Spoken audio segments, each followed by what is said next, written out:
It's that time again. Yes, it's chit chat time here on Who's Views. Good to see you, everybody. Ladies and gentlemen, boys and girls, please welcome to this edition of Chit Chat. It's Mr. Andy Fenwick Green. Hello, you. Hello, Chitty and the gang and everybody else out there in the universe. It's great to see you, Andy. Thanks for emailing in to say you wanted to do a chit chat. Lovely to see you. Going to start with the usual question that I start with now. How did you find the Doctor? Well, when we were a weeing many moons ago, we always used to go to my nana's on a Saturday, and it was always the last thing we did before we got the taxi home was sit down and watch Doctor Who. It was like a religious event, and we never missed it. And that was way back in the days of Tom Baker's early years. Fabulous. Don't recall ever seeing any of John Pertwee's live, as it were, certainly Tom Baker. I have very vivid memories of the Talons and the Rat and have an amazing laugh at that back in the day. So that's probably my earliest live memory of watching Doctor Who as a kid, which would have put me about 5-year-old at the time. Oh, right. Okay. So, but obviously things have got a little bit blurred as you as the videos were released, or you got hold of a booksy copy from somebody who was fortunate enough to have a VCR back in the earlier days and other means of recording. Yeah. Well, back in those days, of course, the VCRs were rare, weren't they? Oh, crikey! I mean, it was a big event in our sort of little block where we lived when we got a VCR, and we rented it from Radio Rentals, and we got ET. It was like everybody wanted to come down and watch it. You know, it was a big event back in the days. That was what, 81 possibly, if I remember rightly. Really? Yeah. So I suppose that's that when it was really hit the domestic market, wasn't it? The late 70s, early that was a 80s. big. I mean, we still got TV through a cable in the wall, and you select a dial on the wall. That's how old our Oh my our God, that's systems going were back. then. So adding the VCR to it was a massive big thing with a Dead big posh. 40-foot long wire connecting the remote. Oh, but so did you when the obviously you're young in the early 80s, and the videos came out in 83. Were you one of those that started collecting them I when they got first them. came out? I went into my local VCR rental shop and I saw Cyberman, and I thought, wow, Doctor Who on video. That's it. I'm having that. And then, of course, shortly after that we started to see the general releases, which at the time was a fair few bob, even for some, back in them days. I mean, like, was it 1999? I think they started out on initial release. It wasn't until they got to the budget range, was it? That they went down to $9.99 at Woolies and stuff like that. It really was an expensive hobby to get in. Luckily, they weren't getting released too often in them days. But that was it. As soon as they were available, especially the Daleks, because I mean the Daleks were always my favourite.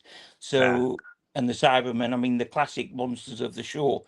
So it was something I know as soon as I saw that, because in the 80s it was a bit of a strange time. I still obviously loved Doctor Who and Tom and all that lot and Peter, but when I first saw Twin Dilemma, it was like, what the heck am I watching?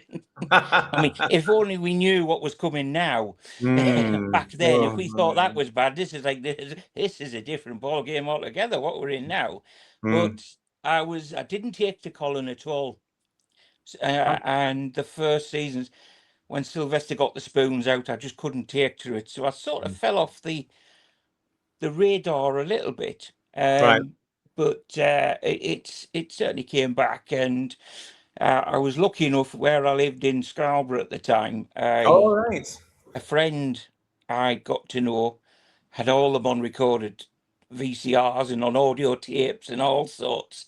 So, and I was off work for a week or two after surgery, and I borrowed. I said, I've got now to watch. Go on and give us Collins. And I sat and watched him. And actually, whether it was just a few extra years of development in adulthood, got to sort of appreciate that he's not as bad if you give him the time, because he did pick up as he got on after them first few episodes, and he softened a bit. And of course, Remembrance of the Daleks is a very close first with Genesis for me. What Revelation, you mean? Yeah. Revelation, No, for Revelation for Colin and for Remembrance for Sylvester. Right. They really sort of picked up the mark for me at that point. And Oh, that's okay. really when I got back into fandom. Yeah. So I had a new appreciation for Sylvester. And then, of course, we had the Wilderness Years. By this time, I joined the army, and on a weekend, I wasn't a massive drinker. So I would Well, you were in often the be... army and you weren't a massive drinker. Yeah, believe it or not, a few bottles of brown ale, and I'd have been anybody's. So I would often be in the community TV room that we'd have, which was run by the WRVS service. Yeah. And I'd pop in me Doctor Who video and watch that for it. And of course, the stragglers would start coming in. Oh my God, what's this piece of mess? It's Doctor Who. He said, oh, you can't believe you're watching that load of rubbish.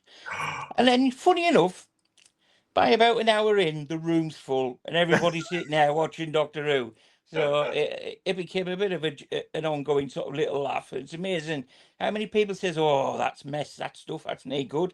But suddenly they sit and watch it for an hour and a half afterwards. It's that magic, isn't it, Andy? Whatever that magic is about Doctor Who. Yeah. It was good quality. You knew the walls moved around a bit when the actors bumped into them and things, but that was part of the charm. What was great about the show was the storytelling. It was believable and it hooked you in. And you sensed from the actors, even the guest actors, and some of them, they definitely did see this as a CV moment to just say, yes, I did my sort of camp appearance on Doctor Who, but a lot of them in the main took it really serious. Michael Shard, he was amazing in the show and the roles that he took. And it was really good quality for if you look back at what we got, I mean, if you look at even Star Trek, Doctor Who was beating them hands and foot on some of the quality of the effects at the times. And they were on a massively bigger budget than what Doctor Who ever was. Oh, yeah. So it was something I was always... Why? Now, I am on the autistic spectrum, so whether or not that was something to do with it, but it was just... I mean, we know the word fan deviates from the word fanatical.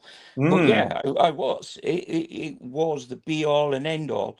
And of course, I don't think you'd find anybody in the schoolyard who would turn down the opportunity to have their own full-size Dalek or a TARDIS. And, it was just one of those things.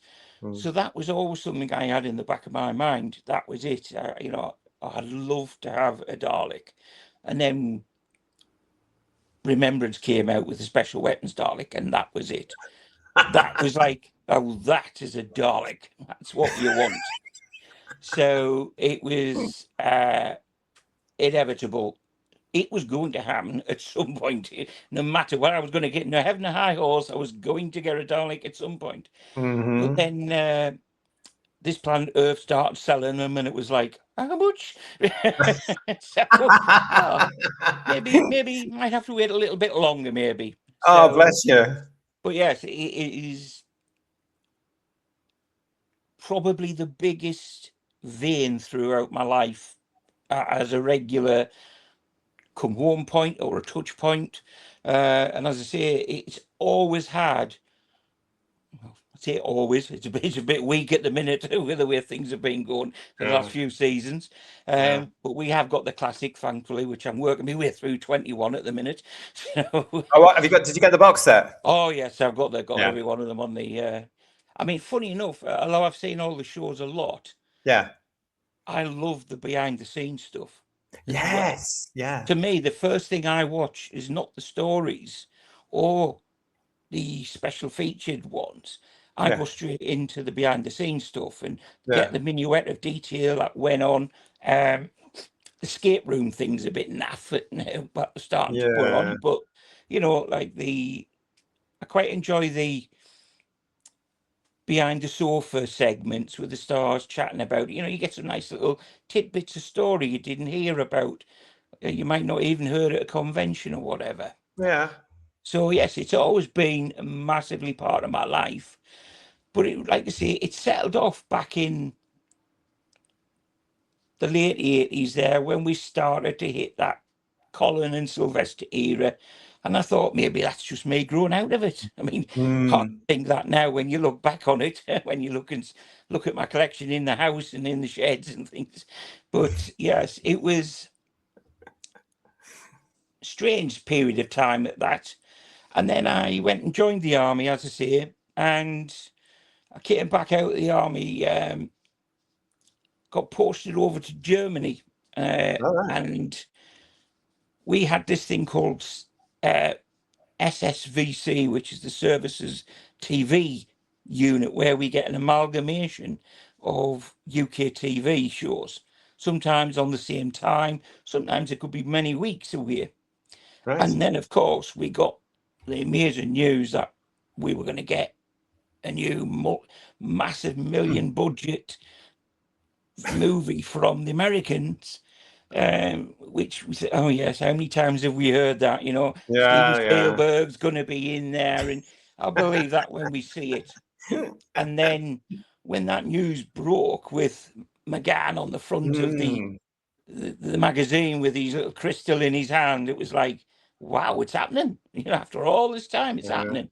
And obviously there was that problem. I'm stuck out in Germany. We don't always get the shows whenever. Says, how the heck am I going to get to see this? And it's like, because there's, I mean, even back in them days, you still had your sort of little fan groups and all that lot. So everybody's got to spiel out everything before I get to see it. And then we got word of the Doctor Who release coming out on video. That's right. Before it. So I thought, all right, we've got to do this. And the only place you could get VCR videos at the time was at the massive big GHQ NAFI over in the main headquarters part of Germany, which is like something like 80 miles away it was. So wow, that's a long way. The wife and the kid just to get a video. And did you get it? Did they have it in stock? Yeah. Oh, I got it. Had it in. Yeah. It's if you envisage the NAFI, it was probably before the big Tesco superstores came along. Right. Your town had a Tesco's then. They were about the size of them, and they had a sort of an aisle or two of games and computer games, videos and CDs. But that's where we had to get everything because there wasn't really an online presence to be able to buy. Well, there was wasn't. I suppose that was because you were posted abroad as well, wasn't it? Because my own experience of my own experience, Andy, of a Navi was in Aldershot, and they had a much smaller version there. It was just a shop, and then there was the pub, basically the bar. I mean, it's almost like your local corner shop down the road. It was for the majority of the unit-based ones. So with the GHQ, where you had the amalgamations of the American serving, the Belgian serving, so you had a bigger married quarters area. You had the bigger service. You even had schools and the hospitals were all based there as well. Of course you would. So you had a much bigger store of NAFI store there. Obviously, you got the bonus of the duty-free booze as well, which helped. So that was because back in the day, it was cheaper to get a bottle of whiskey than it was a 2-litre bottle of Coke. Hang on a minute, you said you didn't drink. Well, you've got to do whatever. You've got to be social. I mean, back in the earlier days, I used to be known for downing a pint down in seconds, and I used to go down the bar and I'd say, "I'll buy out and drink my pint quicker than you." And I was getting smashed out in my head without having to pay next to anything because I was Army lads. I always don't know. Army lads, they never change. As you get older and you get married and you think, well, you got to be a bit more responsible now. It's so yeah, we had it was great doing that, and we got home, and we were out on the sticks for our married quarters, but there was about 4 families in this accommodation block in this little village called Murfeld. And we all sat there watching it on the video, and it was like, it was a big thing, even for other people, because by then it's Doctor Who had started to build its almost folklore Yes, true. talk within the general populace. So even though the show hadn't been on for years, everybody still knew about it, and it was always in the back of people's talk. And so we popped it on. And like I said, people who didn't generally watch Doctor Who, but because there was not really much telly for us back in the days, because the terrestrial transmission from the SSVC was terrible. It was like rabbit ears aerial trying to pull in a signal sometimes. So watching that, we had everybody in the block watching it and thoroughly loved it. Thought, wow, that's Doctor Who and a half, that. I mean, we all had the argument about when he started saying that my mother's half of me and all that lot, but in the grand scheme of it, after what we've not had for the last few years, we'll live with a few little things. And McGann was amazing in the role. And personally, I think we've been robbed, because we should have had a season of McGann, really. You reckon? Easily. I mean, if the BBC just had the guts to go ahead their own, even if the Americans didn't want to do it, because look at the viewing figures we got in the UK. You know what I mean? After what we had in Sylvester's last years, crikey, the B would have been jumping cartwheels over those kind of numbers. Oh, they were. I mean, and it just shows you as well, Andy, that Arrest is good for the show, because it was getting definitely. 10 million. Definitely, it was the video sales. Amazing. And like I say, it was at the top of the charts for home video sales and everything, as were all the other video releases, to be fair. They were a regular. And I'm sure if we were to collaborate all the numbers together, I would still say the classic outsells the new series many times over. Easily. Oh, I'm sure. I'm absolutely sure. Yeah. I mean, look at the success of the box sets you buy. They're always in the top. Well, that's it. I mean, I usually buy 2 just in case I can't get one. And then I'll send one back just in case, if I get the notification one's been sent out early, I'll cancel the other order, because just so I don't miss it. Because it would drive me mad, being autistic, to think, well, I've got 24 of the other sets in the nice collection box, and I can't live with one box set in just the Blu-ray normal release. It would drive me mad. It would be forever in my mind there going nuts about it. So I'll make sure I get them. But yeah, to see, I mean, there's a bit of a contentious issue now with them, with the AI that they're using on some of it. It's leave it as it is. It gives us that good, nice, crisp picture, but don't make them all look like autons. So yes, it's that has been the backbone, and I think it really took up a big step up in the interest in 2004, as we were coming 2003, sorry, as we were coming up to the 40th anniversary. And it'd been a few years since I'd last been to a con. I think the last previous con was actually a Blake 7 con in the Adelphi Hotel in Liverpool. Yes, and I remember it well. That was brilliant. I enjoyed that. So I've got a bit of a feel for cons again. So Dimensions on Time group, it's decided to bring out a con in Hartlepool. Oh yes. And so I went to that. Oh yes. And I got wind there was going to be a Special Weapons Dalek on the auction, and it was starting from £1. I says, I'm having that. Whatever, I am having that. Says, I've always wanted a Dalek. Well, I'm damn going to do whatever I can in my power to get that. And back in them days, the beauty of these conventions, which is, I mean, the ones we get now are nothing like it. I mean, I agree. We sat there on the Friday night. I mean, definitely got back to drinking them days. I mean, we were blotto. I mean, we had Raymond Cusick sitting at the next of us, knocking us back, beating us pint for pint, Oh yeah. well into the early hours of the morning. Yeah. And we had Sharon Juice and forgetting his name now, Michael Cochrane. That's the chap. Who were also at the con. Yeah. And on the Friday night, we're just sitting there, all the fans were like one side over here and the stars were over there. And I just went up and said, "Do you want a pint?" Yeah. You know, and they said, "Oh, go on then." And we all sat, and there was 2 or 3 of us who were there, and we're just sitting there chatting with the stars, like, and having drinks. And you could see the other fans looking over, thinking, "He's talking to the fans. You can't do that." You know, so it was brilliant. Such a laid back atmosphere. It was brilliant. And then on the Saturday night, we had the big auction.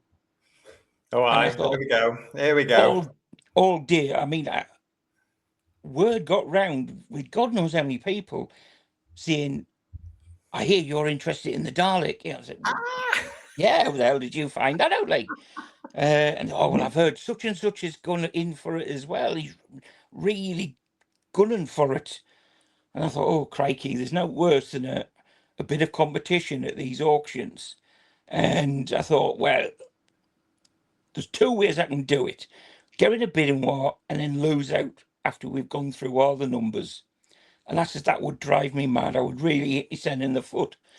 So I said, right, what's my budget? And a friend, there's a bit of money, so that bumped me budget available up. Luckily, I was a mature student at Sunderland University at the time, so the next semester's student loan was getting put used good, well and proper. Oh my God. So never mind if I can't eat next week, I'll have a Dalek probably. So we sat there and the room's full, and I think it was somebody called Dave Price who was doing the auction. Okay. And was it Dave Price? I think he's part of the collection who used to run the Dimensions conventions. Right. Okay. Could be. And he's up on the stage there, and he says, "Right, now the biggie for the night. You've got this wonderful Special Weapons Dalek starting from £1." And I'd gone through various little ways I was going to do this, and I thought, crikey, how can you do it? And I says, right, it's all or nothing here. No. I easily value that at my 2,000. I would have been happy to pay that if I got that. So I just stood up and I went, £2,000. And the room went dead. Did it? Felt like hours. It was just quiet. And then it was just time just went slowly, where everybody just stared at each other. And then there was just uproar, and it was like, wow, and then cheering, clapping and everything. And he said, going once, any more bits? And then it went straight to me, because my logic was, if I go in and say, right, £2,000, crikey, if that's his starting bid, how much is he going to get for it? Yeah. Lucky enough, if he'd said £2,000, I'd have been bugged. You would have been. Andy, do you know what? You robbed yourself, though, of the fun of being able to start at like £100 and then building up the tension and the drama. I'm no good with tension. I'm terrible with tension. Really am. That's one of the problems being autistic. I don't deal that very well. So it was like, I've got to have that, and I've got to do something big and hope it comes my way. At the end of the day, I just saw it as a win-win. I get something I've always wanted. Bear in mind that this Planet Earth Daleks were like in excess of £4,000. So to me, this was a bargain. A bargain, even at £2,000. But it also had a bit of story to it. And was it actually the one that was in the episode? No, it was a fan made one for the. But it certainly had an interesting life since then. It had a good history going forward from the time I had it. So it certainly had some good moments. So everybody just cheered when they went up, and I was like a star that night. God bless Everybody's you. coming up to me saying, "Oh, that was amazing! What a hell of an experience that was to experience!" And the next thing you know, I've got UK Gold coming up to us saying, "Would you mind if we do an interview with you?" And I thought, "Aye, yeah, can on." So I end up doing this interview, and I'm thinking, this is a bit surreal. It's like, Yeah. and then one of the lads I got to know at the convention, Gareth Nolan, he said to me, "Have you heard of the Hyde fundraisers?" Which I Yeah. hadn't at this time. I said, Yeah. "Look, we're a bit of a group, and we go around sort of conventions and events, and we bring Daleks and other bits and bobs to around the country, and we raise a bit of money for charities. Would you consider maybe joining us at our next event?" And as it happened, that was it was the following weekend, if I remember rightly now, at the Bradford Film and Photography Museum. So I went over to that and met some of the lads on the team, and it was great fun, actually. I took the bands along, so they loved playing around in the Dalek as well and meeting all the other costumed characters there. Yeah. So, but then that day I got an email from somebody called Mr. Treacle. Mr. Treacle. Mr. Treacle. And I thought, "Oh, what's this like?" Well, I would as well, quite frankly. Yeah. So I said, so I ignored it. He says, "Would you like to bring your Dalek?" And I thought, somebody's been daft here. But I kept getting these emails, sometimes 2, 3 a day. And then they seemed to come out more and more as we were getting closer to the anniversary. And I thought, all right, let's see what's going on. Like, so I finally got in touch with them and replied back. And sure enough, it was Puck again, but this lunatic had called himself Mr. Treacle. And I thought, if you want to get people to believe you, don't put with a name like Mr. Treacle, because no one's going to believe you. But it was actually for the official BBC promoted 40th anniversary convention, which turned out to be Paul McGann's very first It was convention, which that in itself was an experience. And I was there. You were there as well. It was brilliant. Oh convention, that standing ovation he got, because it was India Fisher first, wasn't it? Do you remember? Yes. And then she introduced McGann, and the standing ovation he got, and I was near the front as well, and you could see he was so moved by it. It was, but you could also see India Fisher going, "Told you." Yes. Well, if you'd have seen me, I was over on the right-hand side on the front row. I remember you well. But you could remember my Dalek, because my Dalek was the one on the right-hand side of on the stage. A lot of it's a blur, Andy. I will be honest. I remember the There's console being there from Andrew. Because I remember it was because he just restored it at that point. It was beautiful as well. Yeah. I do remember there were a few Daleks there, I seem to remember, and a couple of Cybermen. There was my Special Weapons Dalek on the right-hand side of the stage. How fantastic. And then on the left-hand side, I think it was a Darkest Dalek, if I remember right. Definitely a Scarrow Dalek there, yeah. And then you had, to the right of my Dalek, you had the console. That's and right. Some of the walls, and it was beautiful. Like I say, it only just been refurbished for the 40th anniversary, but it was like, it was a beautiful bit of kit to see. Oh, and just for everybody watching, the console we're talking about there is the Davison, Baker, and McCoy one. Beautiful. Definitely my favourite redo. Beautiful, and it looked gorgeous. Even it didn't have the walls or anything at that point, but it was just there, and it was twinkling and it was sparkling. It was moving up and down. It was amazing. Yeah, gorgeous. So it was like, wow, this is just surreal. Because although I wasn't a guest in that sense, I was treated like a guest because I was at my reserve seat at the front. I mean, at one point I had Paul McGann sitting to my left, and what's he called again? Who does the comedian? I forget his name now. It's gone straight out of my head. He does the Big Finish Doctor Who's, and he plays the Fourth Doctor, and it used to be Dead Ringers. Oh, John Culshaw. John Culshaw, that's the one. And I had him on my right-hand side. and I'm flicking through me book, Doctor Who book that had been released for the anniversary, and I think, Yes, the legend. Yeah, can you sign this, Paul? Can you sign this? And it was like so surreal yeah, because Paul is just sitting there as if he was a fan, yeah. just chatting how amazed and blown away he was by it. And it was like, I can't believe I've got the Doctor here at my side, and That's weird. sort of like the Fourth Doctor at my other side. That's So really that weird, is, Andy, because I must have been very near you. well, this was before Incredible.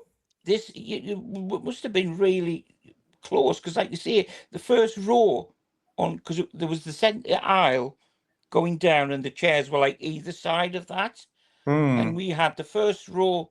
I mean, I was a bit thinner in them days, but yes, it was. I was about 3 or 4 chairs from the right-hand side wall on the front row. And You've that got was a great basically, memory. You've got a really good it's memory. amazing how, like you say, some stuff I can remember so finitely to the detail, and yet some Yeah, things I can't remember where I put my keys for the car. yeah. But yes, it's, and I had that seat all the time. It was reserved for every Fantastic. panel I wanted. It was brilliant. And when I got to the hotel, I Yeah. went up to the room, and it was a suite.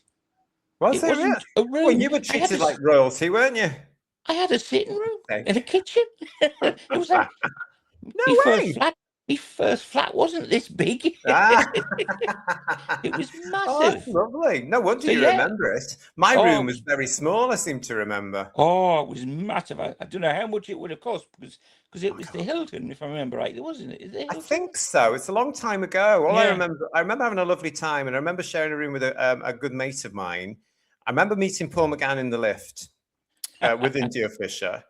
I remember speaking to Terence Sticks, Philip Hinchcliffe. Oh, there were loads of people there. Do you remember? Oh, it was Would have been the big definitely anniversary one gig. of the best ones. Oh, it was I mean, the best fantastic, one. wasn't it? Yeah, I remember it being fantastic. Yeah, that's where I met Verity Lambert. Did you meet Verity I Lambert? didn't get to meet Verity. No. No, right. Okay.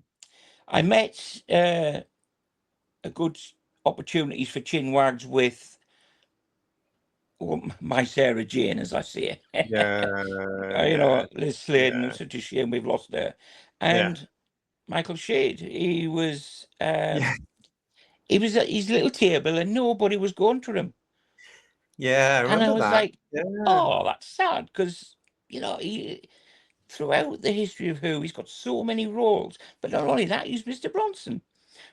So, and he was so happy to talk. I mean, we were was, sat there yeah. times, and he was so pleased that we were there willing to talk with him as well. It's like he felt like it would do a favor to him. It was brilliant.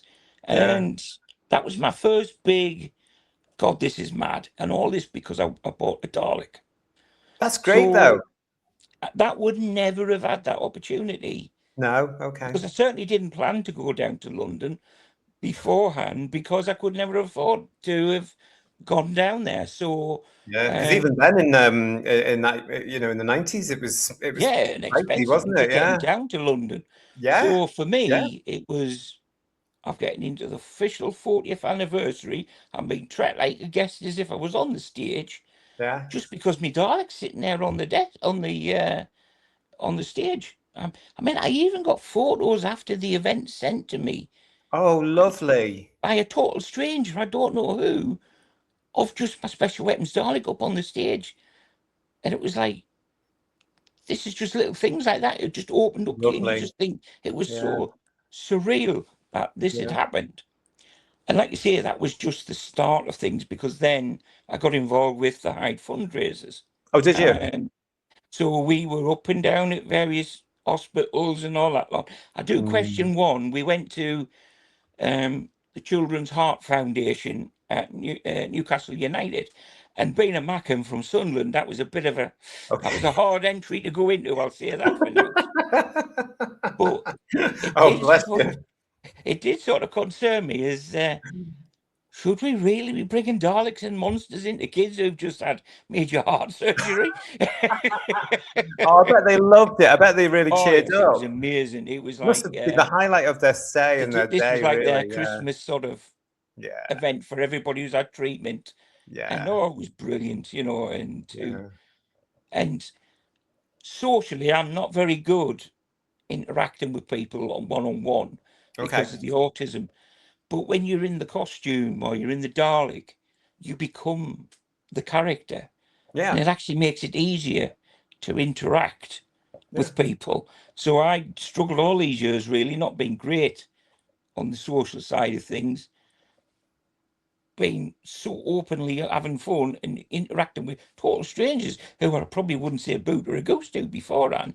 But Brilliant. pop on an Ood or an Exelon and I'm chatting away to them as if they're nobody. You know? Excellent. Do you light up at night?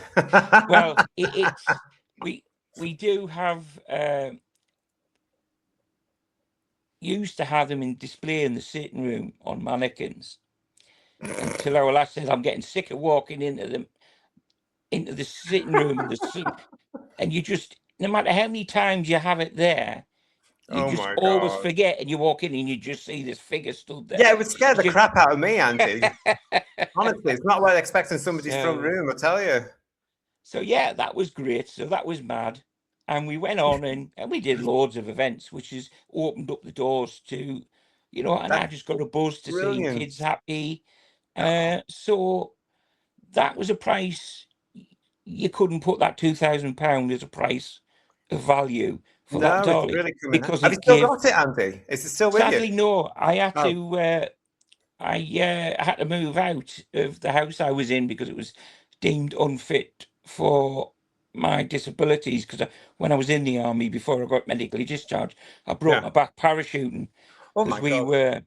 we were biggest drop zone in Europe and we missed it, so we had to try and pick the best area you could. And I was coming in, had about a terminal velocity about 18 mile an hour. Bloody It hell. was a bit rough, wasn't too bad. I've seen worse, but as I come in, for what seemed like an age, I could see 2 rabbits or hares, whatever, under me feet at all times, no matter how much I changed my course or increased my descent, they were just always under me feet. And as I come into the very last seconds of descent, the first one darted back on itself like the way they do, and the second one did it same. But unfortunately, at that point, I landed on its back end with the front of my feet on its jacksie. So my heels met contact with the ground.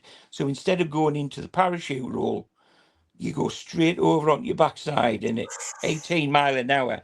And I crushed all the lower spine. Oh, Andy. And so I'm lying there in a bit of a sorry state for myself. Yeah, I can imagine.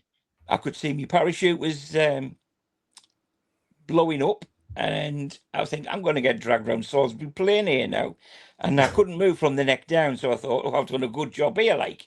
So, yeah, and the medical crew just come over and just picked us up in the back of a Land Rover, the way the army does things, bounced me around back the parachute, and boy, I've never seen pain like it. But that was hell. So I ended up crushing all my lower spine. Luckily, it was what they call a stable fracture. Right. So I got medically returned to my parent unit. And when we got there, you have to go on sick parade, but that's not until 8 a.m. in the morning. But you have PE at 6 in the morning. So I had to go on PE, and it was a squatted run of about 40, 50 bods. What? And every so often, the one at front had to adopt the leapfrog position, and everybody leapfrogged over your back. Ooh. So we did that. So I had 40 bodies, 50 bodies leapfrogging over us. Oh my God. And I mean, God, it hurt like hell, but I managed to do it. But I got to be the unit, and the MO saw the x-rays, and she just went into panic mode and said, lie down, don't move, and she strapped us downstairs. You've got to get you to hospital now. Any moment you could be paralyzed. So it was a total and utter panic. So yeah, the house wasn't fit for my needs. Yeah, I see.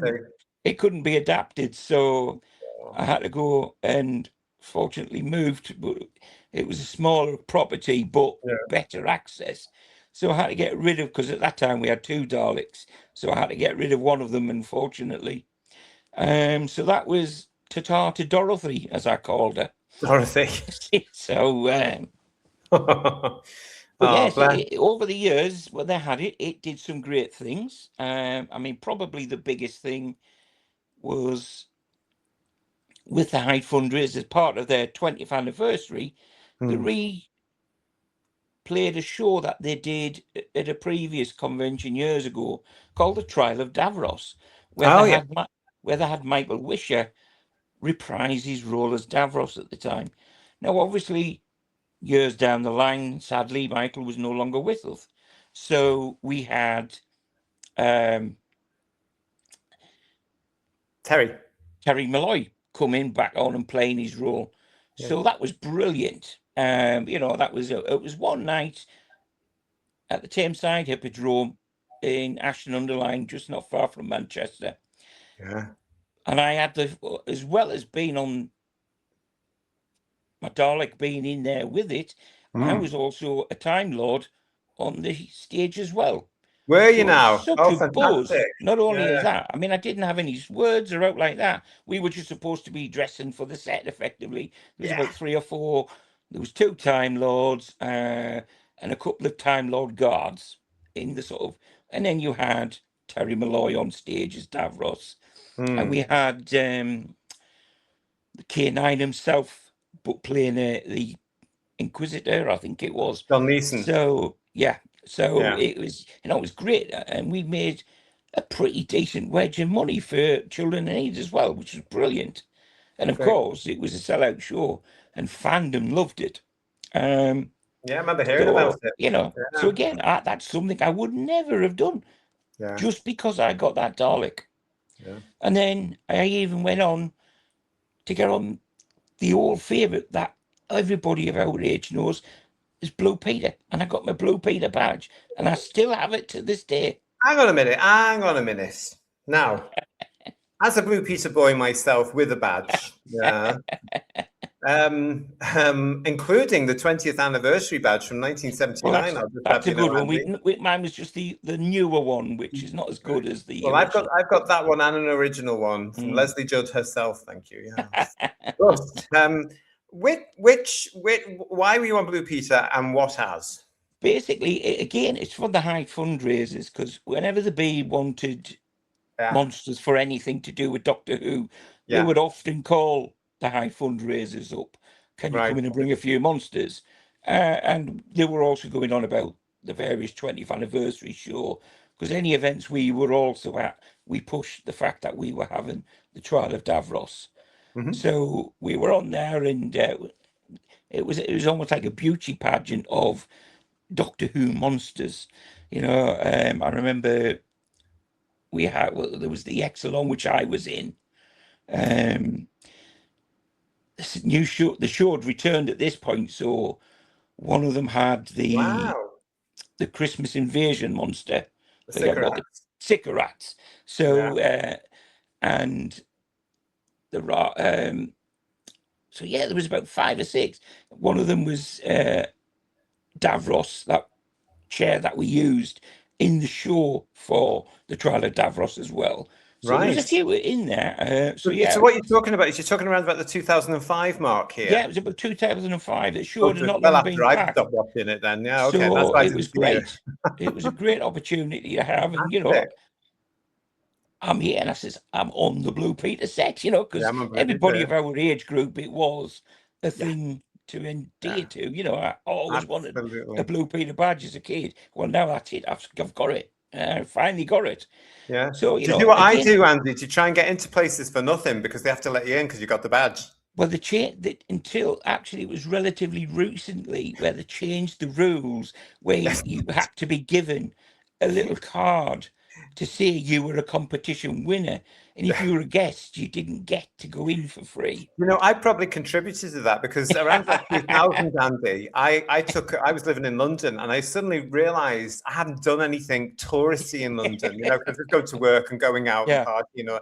So I took a week off my work and I went and did all the tourist stuff. So I was going to St. Paul's, I went to the Tower of London, I went to Madame Tussauds, and I'm 30 at this point. And I remember Andy, at Madame Tussauds, this very hoity-toity lady at the reception of Madame Tussauds. She said, "You can't possibly use that," because I'm saying I can get in free because I'm holding up my badge. Look, I've got a blue Peter badge. Says there on the list. You're 40 old. And I'm saying, you can't say that to me. I won this. I've been given this by Leslie Good herself. You've got to let me. And do you know what they did? Yeah. Well, yeah, like you say, you were entitled to do it. You know, it was. So I probably contributed to the whole change. But by then, eBay come out and you could start to get copies of them. So outrageous behavior. You know, so yes, sadly, I missed that opportunity because I would have loved to have gone in somewhere and say, "Why, you're 40 odd and you've won a Blue Peter badge." Yeah, right. I got in loads of places for free. I really pushed my luck. I wouldn't have had the guts to do it. I'll be honest. I'd be too embarrassed if they turned us down. Yeah, well, I'm cheap. You might not be, but I'm cheap. So again, that was something I would never have done. No, and it was brilliant. And it even opened up even more doors because as a Doctor Who fan, I even got on another show called Who's House with Anna Ryder Richardson. And what it was, the premise of the show was there was 3 couples on the set, 3 males and 3 females. Hello. And 3 celebrities had to guess by asking questions who was the right person as the husband and who was the right person for the partners. wife. And if you guessed them right, you won the competition. You got a 22-carat gold-plated key to your front door. So terrible. This is awful. Anna Ryder Richardson's running around live into the studio around my house when I was living in Telford at the time. Oh, bless her. And of course, I had all this paraphernalia, a massive Doctor Who TARDIS lamp in the bedside cabinet and Doctor Who videos everywhere. And she says, "I think this one might be a Whoey." And then one of the guests, I'm forgetting his name now, he says, as he's asking the other people there questions to try and ascertain, and he said to me, he says, "Right, Andrew, who's the second Doctor?" And I, even before he's got it out of his head, I said, "Patrick Troughton." And I look down at people who say that question. Go away. Don't waste my time. Give us a hard question at least. You know what I mean? Yeah. And he says, "Well, if you're not the husband, you were very good at it." So even Doctor Who's got in my life in a totally show, which, you know, is up the door. And I was selected as husband. It was pretty obvious I was the Doctor Who fan. Because he says, "Give me a famous quote then." And I says, "Well, when I go, I want to be saying it's the end, but the moment has been prepared." I knew you were going to say that somehow. And the wife at the time, she could just see her shaking her head. What do you mean, the wife at the time? How many have you had? Well, I might have changed them. I regenerated one of them. Outrageous you are. Well, we have just had our 19th anniversary, so congratulations. Now, listen, I want to ask you. I want to ask you about this because you sent me a couple of other pictures. I want to know about this. So what we're showing here is a picture of a location what looks like a film shoot. So who's this? This is as part of the trial of Davros. Right. It had scenes on the theatre itself, but on the back of the screen we had effectively the Matrix display, and these were fed into the theatre as evidence segments. This is shot of us getting ready for Frontiers in Space. Yeah, I spy Draconians. Shots. And this is just one of the typical quarries we would go to record footage for that, and we did this for all of. I mean, one of the other footage I've sent you is an extra shot from a different angle, so you see the Daleks and you can see the sort of crew, the camera there and whatnot. So we did all of these in the different places, because we did one for like Planet of the Daleks. So we went into a one of these winter garden type places for that. Yeah. And also one of the fellow members of the group who lived nearby with us turned his shed into a Dalek control unit with my Special Weapons Dalek. Yeah. And that was used as a future evidence of how the Daleks were involved. And all this was supposed to be evidence thrown into the Matrix to try to find Davros guilty. Oh. So that was quite it took us a good year and a half, 2 years to really pull all of this together, because we obviously did this out of our own pocket, our own time, to help go and raise funds ultimately for children in need. Oh, God love you. Childline. Wow. So and if I remember rightly, that show alone, I think we raised nearly over 20 grand at the time, because we also had a charity auction of some of the stuff that we did as well. So, I mean, as a group, I mean, the HFR is still going today, as far as I'm aware. Yes. It's not as prevalent as it used to be, from what I've seen around, but I love my time there. Sadly, politics sometimes don't always work out in groups, and I was sidelined when I was ill for a period, which was disappointing, but it is what it is. That's phantom for you. I love what I did. I'm proud of the efforts I put in. The last time, Andy, I saw the Hyde fundraisers was 2023 and at Invasion Blackpool, the big convention. I know they've gone on to do starting episodes of EastEnders as well. Yeah, and one of the character was a Doctor Who fan in it, so they brought them in for that. So yeah, I've been to Doctor Who exhibitions which have been opened up because of having the Dalek. So it's given me that £2,000 was a steal in my eyes, to be perfectly fine. It was easily, but again, even moving forward, it's not connected to the Dalek, but sort of connected to the HFR. One of the members, Rob, who does animations, and he actually does the animation. Now, it's a contentious issue with the animating the old episodes, which are lost, but he actually does some of them. Oh, wow. And the Beeb had a competition not long back. Well, I'll say not long, probably 12 years now, probably. Right. And he won the animation competition, and one of them opportunities was to go on the set of the TARDIS, and I got to meet Peter Capaldi. Cue this picture. This will be this one, and as you can see, that little TARDIS there, that's Peter's that I made for him. Oh, because what I used to do as a sort of hobby, I used to get the 5-inch scale electronic TARDISes. Yeah. And because there was only 3 or 4 of them out available, I would paint up some of them so they were in the right colour scheme and internal picture for other eras of the show. Because if you wanted the 4th Doctor one, for instance, it was going for like 150 quid on eBay. And that's just out of reach of people. And so at this time, Peter hadn't been given the honour of his own TARDIS to purchase at that time. So I did him one and I to give it to him, and he was chuffed to bits. He couldn't believe it. He absolutely loved it. He was walking around for the rest of the afternoon cradling that TARDIS like it was his baby, and he was absolutely blown away by it. Yeah.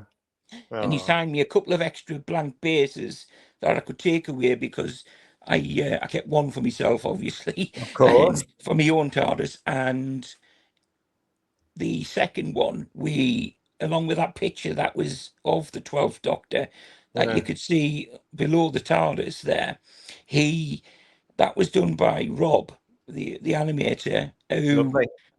So Peter signed that, And with the TARDIS that had done, which had been signed, and that picture, we put it up on a charity auction on eBay, and we got, I think it was £360 for the Amazing. Leeds Heart Wow. Hospital.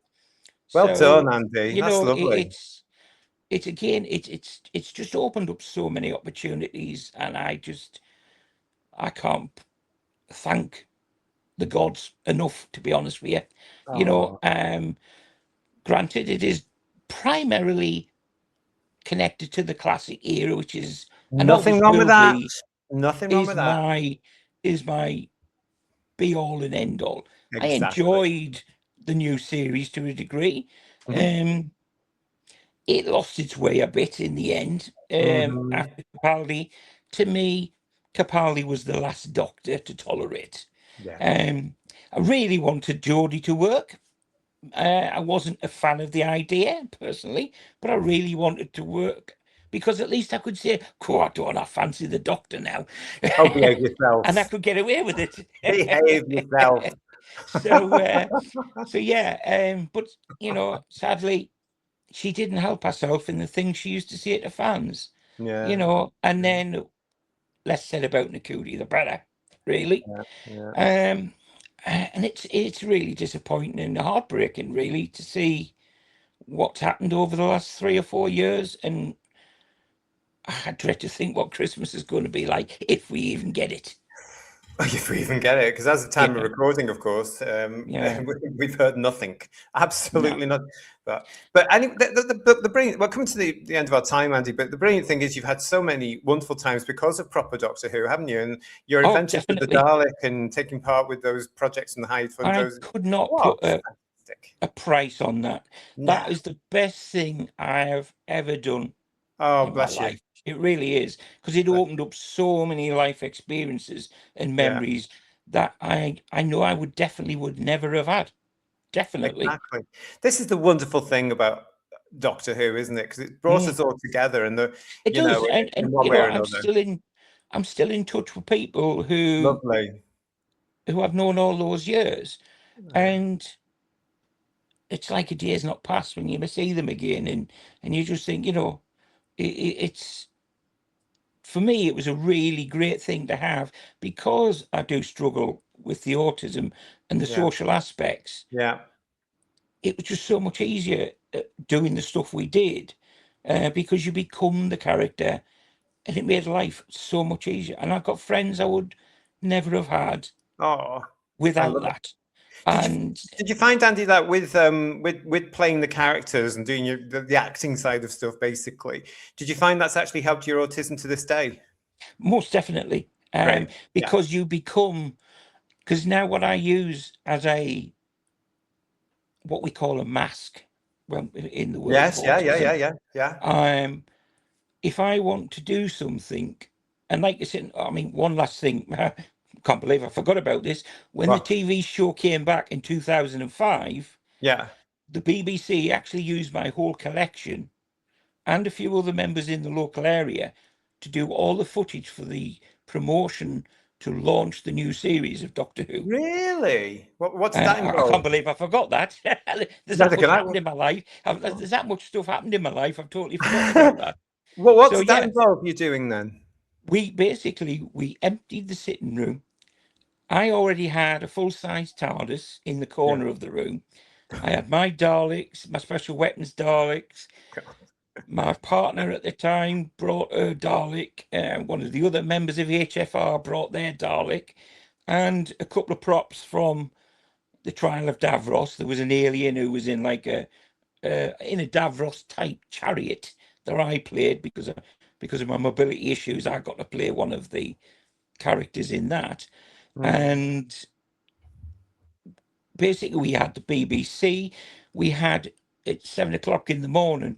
We had a Dalek which was played by my now wife Deborah, who's not the tallest Cyberman in the world, may I add, with the most saggiest backside. Yeah. I know another walking up and Cyberman like that, actually, that appears yes, on these shows quite regularly. Yes. walking up and down the street, and we had people coming Mm. out to pick up the milk from the doorstep, thinking, "What on What's going earth on? is going on there?" And it just went mad. We ended up doing the BBC, the breakfast time, 1 o'clock news, 6 o'clock news. Sky got in touch, so we did live broadcasts for Sky. We had the Press Association, Reuters. It went all over. And the most weirdest one, how they got word of me, I do not know. Yeah. But we had British Forces Radio wanted to do a worldwide live broadcast around the world to all Forces bases about what we were doing and how my time in the army and what happened to me getting medically discharged and doing all this. And Oh, it was brilliant. Brilliant. It was surreal. It's Yeah. just so much has happened. Things you literally forget there's that much happened. I mean, any normal person would say, how could you forget that? But literally, there's just so much that Dalek has opened up my life. Amazing. And, wow. And the beauty of it is that even now, when it's a bit of a dark time era for proper fans, and we've touched our grass and everything, we still have the shows like Whose Views to keep us going. Oh, bless because if we didn't have these things, I think we'd pull our hair out. Basically. No, well, yeah. I mean, it's just all part of what we do, isn't it, as fans? And it's brilliant. We've been demonized. You're racist. You're homophobic. You're transphobic. We're not. I've got a trans friend. I've got my own daughter is gay. Yeah. And I've got friends. I've had friends all these years. Fundraiser members were gay and I think we're now being forced into this group when we most certainly are not homophobic. We most certainly aren't transphobic. We might not want that life ourselves, but we respect their beliefs, what they want to do, and doesn't affect me. I'm quite happy with that. But these actors and the wokeness that's going on now, we're being demonized as if we're horrible people when we're not. Exactly. No, it really is.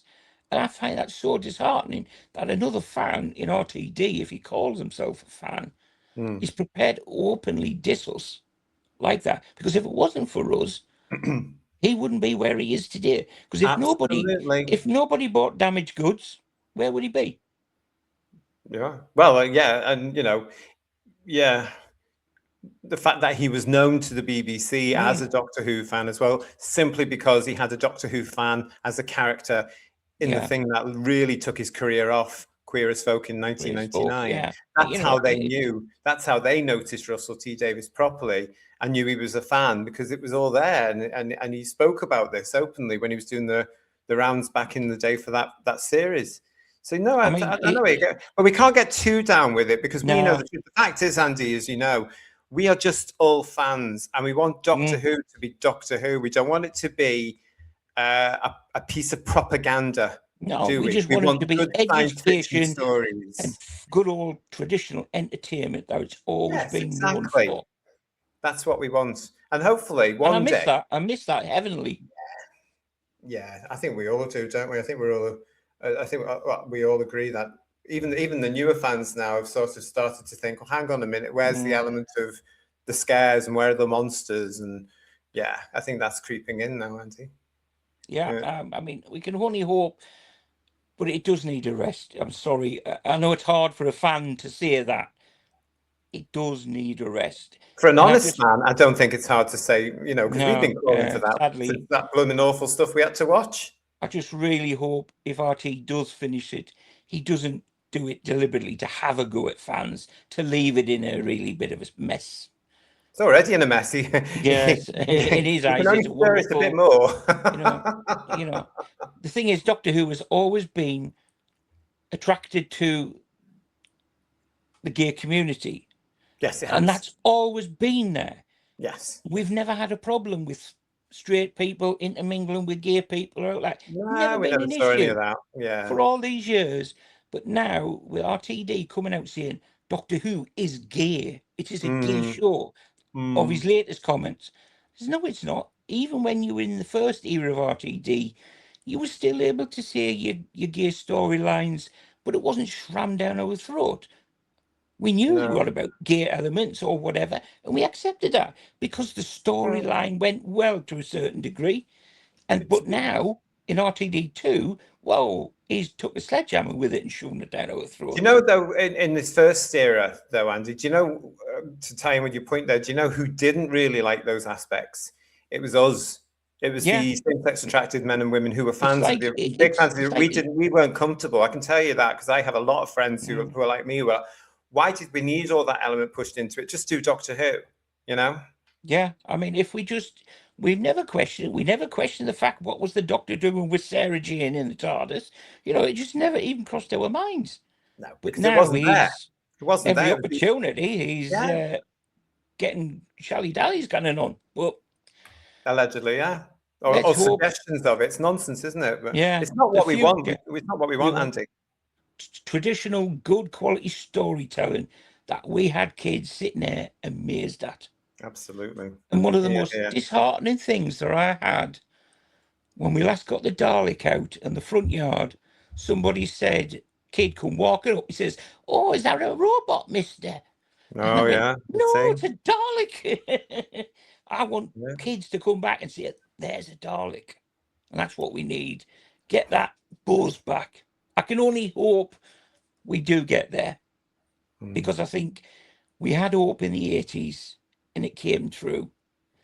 And you've got to just hope, because life without the Doctor is so bearable to believe. Well, listen, on that point, we've come to our time, and I'm going to say thank you so much for getting in touch. My pleasure. Thank you for coming on. It's been wonderful to talk to you. And listen, thank you for supporting the channel. Thank you for being part of our shows and our live chats. It's always great to hear from you.